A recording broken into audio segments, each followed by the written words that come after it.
Here's a pair of Sony earbuds, model number WF-C510. I'm going to show you how to pair and connect this directly to your Roku TV via Bluetooth. First thing is go to settings in your Roku TV. You can click on the home button on your remotes. Go to the home screen here and then scroll down to settings. Click on OK on the remote. Then we're going to go down one to remotes and devices right there. Click on OK. And now you see where it says wireless headphones. If you do not see wireless headphones here, then you do not have built-in Bluetooth on your Roku TV.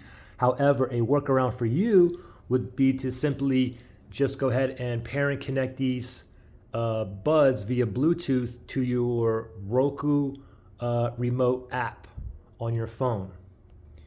Anyway, for this video here, if you have wireless headphones, we can proceed. Let's click on wireless headphones, select that, and now we just want to go down. Now, under where it says add new wireless headphones, before we select that, let's go ahead and put these in a pairing mode first, okay? Make sure the buds are in.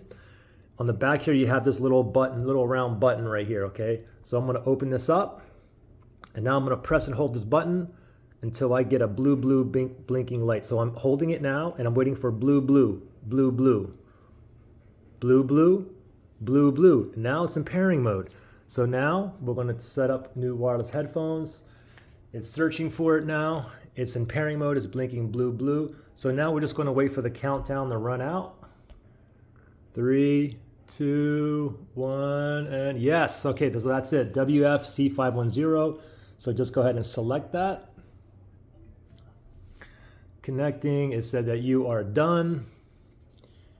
And now you can see the WF-C510 with the check mark. So we're connected, ready to go. Now, if you had any kind of issues pairing or connecting problems, you can always reset these. If you need to do that, look in the link below in the description area.